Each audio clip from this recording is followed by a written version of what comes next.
नमस्कार दोस्तों, आप सभी को कहानियों का पिटारा में स्वागत है।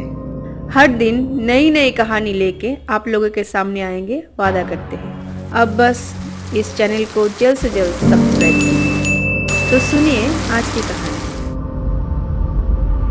दोस्तों, मैं सोच नहीं पा रहा हूँ आगे के दिन कहाँ गुजारूं। जहाँ पर फिलहाल हो वो जगह मुझे बिल्कुल ही पसंद नहीं है। अगर आपके पास बढ़िया जगह की तलाश है तो मुझे ज़रूर बताइएगा।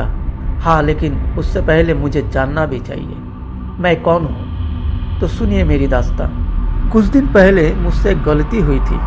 मैंने सोचा जाऊँगा, खाऊँगा और वापस आ जाऊँगा, लेकिन ये मुमकिन नहीं हुआ। आखिरकार मेरे दोस्त की बहन की शादी है। बस कॉफ़ी को छुआ और अड्डा शुरू ही किया तो मेरे दोस्त आया और बोला, यार मैं परेशान हूँ, मुझे समझ में नहीं आ रहा है क्या करूँ मैं, मुझे तुम बचा लो। मैंने पूछा, क्या तेरे बहन की पत्नी भाग गया क्या? मैं उसे शादी नहीं कर सकता। अरे नहीं, ऐसी कोई बात नहीं। दरअसल बगल में एक क्लब है, सारे खाने पीने का व्यवस्था उन्हीं को सौंप दिया था। उन्होंने वादा किया था सब ठीक ठाक निपट लेंगे, लेकिन आखिरी वक्त में मुझे फंसा के सारे भाग गए। अब मैं क्या करूँ बोल? मैंने तुम्हें पहले ही कहा था बुफे बुक कर लो, लेकिन सुना नहीं। पिछली फाइल मत खोलो, अब ये बेमायने हैं। अब क्या करना है ये बताओ। अरे तुम शांत हो जाओ, हम हैं ना, हम संभाल लेंगे सब।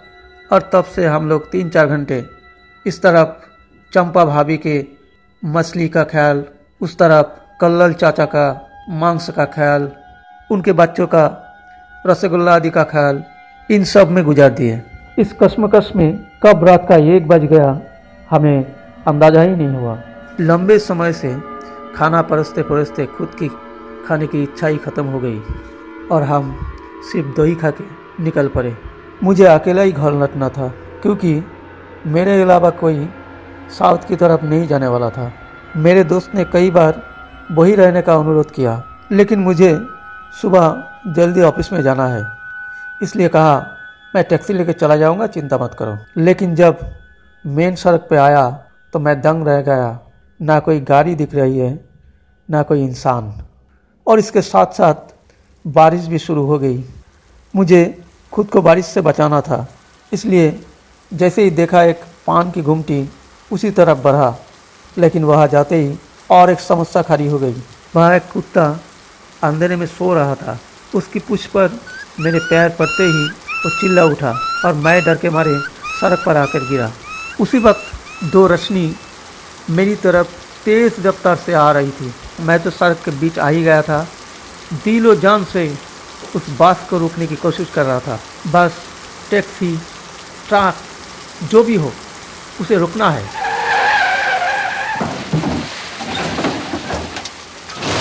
लेकिन अचानक से क्या हो गया मुझे कुछ समझ में नहीं आया। और रोशनी कहाँ गायब हो गई, मुझे दिखाई नहीं दी। फिर अचानक दूर रोशनी दिखाई दी, धीरे धीरे आ रही है मेरी तरफ। मुझे समझ में नहीं आ रहा क्या वो वाकई आ रही है या रुक गई। मैं रुमाल से मेरा चेहरा पूछ रहा था। उसी वक्त एक धुंधली सी आवाज़ सुनाई दी, अरे भाई, बीच सड़क में क्यों नच रहे हो? मरना है क्या? अगर आप गाड़ी के नीचे आ गए होते तो हम पे आरोप लगाया होता। मुझे लगा वो एक मिनी बस है, लेकिन ये तो बहुत दूर थी। अचानक एक पल में इतनी नज़दीक कैसे आ गई, मुझे कुछ समझ में नहीं आया। मैंने पूछा, ढकोरिया जाएगा? हाँ जाएगा। मैंने पास पर चढ़ा। पूरी तरह से खाली थी। जाहिर है इतनी रात हुई, यात्री कहाँ से मिलेंगे। मैं पीछे की तरफ जाके बड़ी शांति से बैठ गया। अचानक एक बर्फ़ सा ठंडा हाथ मुझे छूता है। मैं डरता हुआ उसकी तरफ देखता हूँ। कंडक्टर, टिकट लेना है? हाँ। ढाकुरिया कितना? 30 रुपये। क्या 30 रुपये? डर दम मत क्या करो, देना ही पड़ेगा। मुझे भी कंडक्टर के साथ सौदेबाजी अच्छी नहीं लग रही थी। इतनी रात में बस मिल गई, यही बड़ी बात है। टिकट लिया और बाहर की तरफ देखने की कोशिश कर रहा हूँ, लेकिन तेज़ बारिश में कुछ दिखाई नहीं दे रहा है। बस भी बहुत तेज़ी से चल रही थी। रास्ता बिल्कुल सुनसान, सिग्नल का कोई पालन नहीं, बस बस तेज़ी से चल रही है। एक पल में मुझे नींद आ गई। मैंने सोचा केवल एक ही पैसेंजर है, मेरे स्टॉपेज आने पर कंडक्टर ज़रूर बताएगा। मुझे याद नहीं है कितनी देर में मेरी आँख खुली, तब भी बस चल रही थी। लेकिन तब मैं अकेला पैसेंजर नहीं हूँ। मेरे बगल में एक आदमी शॉल से पूरा शरीर ढका हुआ खामोशी से बैठा था। ऊपर से अंधेरा, उसके चेहरे को देखने का कोई सवाल ही नहीं। लेकिन मुझे लगता है कि उसे एहसास हो गया कि मैं उसे देख रहा हूँ। शॉल के नीचे से आवाज़ आती है, कहाँ तक जाओगे? ठाकुरिया आप? भवानीपुर। ओह, आप भवानीपुर में कहाँ रहते हैं? भवानीपुर कब्रिस्तान जानते हो? हाँ, ये वो BL खान रोड पर है ना? वहाँ मेरा निवास है। क्या आप कब्रिस्तान में रहते हैं? हाँ, कह सकते हो। लेकिन तुम्हारा मध्यरात में सड़क पर कैसे आना हुआ? मैं मेरी दोस्त की बहन की शादी समारोह से आ रहा हूँ। ओ, तो क्या करते हो? मैं IT सेक्टर में हूँ। आप?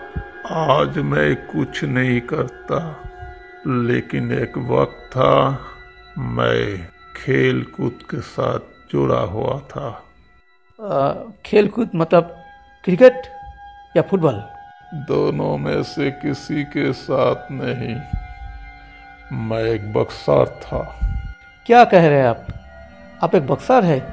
मैं तो सोच भी नहीं पा रहा हूँ। मुझे जितनी खबर है कि सभी मुक्केबाज पंजाब और हरियाणा से है ना?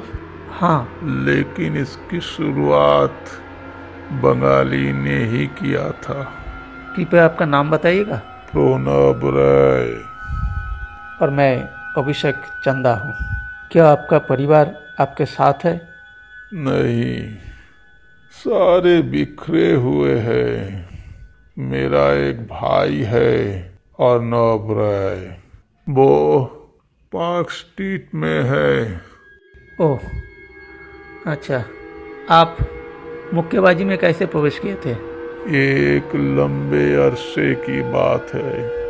ब्रिटिश हुकूमत थी। मेरे पिताजी ने मुझे और मेरे भाई को इंग्लैंड भेजने का फैसला किया। वहाँ मैंने पहली बार मुक्केबाजी देखी। अब आप मेरे शरीर को देखकर अंदाजा नहीं लगा सकते हो, लेकिन कम उम्र में मेरा शरीर हरक्यूलिस जैसा था। बॉडी बिल्डिंग में भी हुनर था, इसलिए मुक्केबाजी मेरे लिए एक आसान खेल था। मैंने यूनिवर्सिटी में बोल दिया, मुझे मुक्केबाजी करने में दिलचस्पी है। उन्होंने मुझसे पूछा, करके दिखाओ। आप यकीन नहीं कर सकते, उस दिन मैंने एक अंग्रेज को एक ही घूसे में बेहोश कर दिया था। मतलब नॉकआउट? इसके बाद कभी पीछे मुड़कर देखा नहीं। यूनिवर्सिटी से पेशावर मुक्केबाजी तक हर जगह मेरे जय जयकार हो रहा था। अंग्रेजों की धरती पे एक भारतीय ने अपनी घूसों से लोगों को धूल चखा रहा था। जीत तो हमेशा मेरी ही होती थी, लेकिन 90% मैच में नॉकआउट ही जीता। अंग्रेजों ने मुझे एक नाम दिया था, क्या? हरिकेन राय। अचानक मुझे कुछ याद आता है। मैं स्कूल में पढ़ रहा था। हाँ, 2 भारतीय भाई, उनमें से एक पहला भारतीय मुक्केबाज, दूसरा पहला फ्लाइंग एज। फ्रांस के जंग में एक की मौत हुई और दूसरे का भवानीपुर कब्रिस्तान में। आप? मुझे पहचान लिया ना? मैं डर गया। किसी तरह से खड़ा हो गया। ये कौन सी बस में मुझे चढ़ाया गया और ये बस अब तक ढाकुरिया क्यों नहीं पहुंची? मुश्किल से बस के सामने के हिस्से में आया, लेकिन कंडक्टर कहाँ? क्या चलती बस से उतर गया? किसी भी तरह से इस बस को छोड़ना पड़ेगा। ड्राइवर को बताऊं, अभी भी बस तूफान की रफ्तार से चल रही है। मैं बस के ड्राइवर की तरफ जा रहा था, उससे पहले मैं देखा स्टीयरिंग पे जो हाथ है उस पे ना चमड़ा है ना मांसपेशियाँ, कुछ भी नहीं है, केवल हड्डी। उसने सिर घुमाया, गमछा से ढका हुआ, लेकिन सिर कहाँ है? ये तो केवल हड्डी। अंधेरे काले गड्ढों से 2 लाल गुलाब मुझे देख रहे हैं। तुम? ब्राह्मण के द्वारा मौत मिली। कोई और सवाल? जनेऊ दिखाओ। बस रुको। नहीं रुक सकता। जब भी बोलोगे रोक देंगे। नहीं होगा। हर किसी का एक नियम होता है। जब तक कंडक्टर घंटी नहीं बजाएगा मैं रोक नहीं सकता। उसे बोलो। लेकिन कहाँ है कंडक्टर? उन पेचियों के बारे में मत पूछो, उनके साथ काम करना ही मुश्किल है। टिकट है आपके पास? कहाँ जा रहे हैं? कंडक्टर की आवाज़ सुनकर मैं मुड़ता हूँ, लेकिन कहाँ है कंडक्टर? उसका पोशाक, जूते सब है, लेकिन वो कहाँ है? अचानक प्रकट होता है। अब कहाँ थे? कहीं नहीं, बस सो रहा था सीट के नीचे। और सौरभ क्या कह रहा था? अरे वो ड्राइवर जो भी आता है अपनी जनेऊ दिखाता है। बोलिए, आजकल इसका कोई दाम है? उसके लिए ये हालत है। जब भी स्टीयरिंग को हाथ लगाता है बस चला रहा है या हवाई जहाज पता नहीं चलता। एक छोटा सा लड़का खाता हुआ रास्ता पार कर रहा था, बस चढ़ा दी और भीड़ ने हमें घेर लिया। एक चोटीधारी रॉड लेके आया और उसके सीट पे पटाख से मारा। सब कुछ खत्म।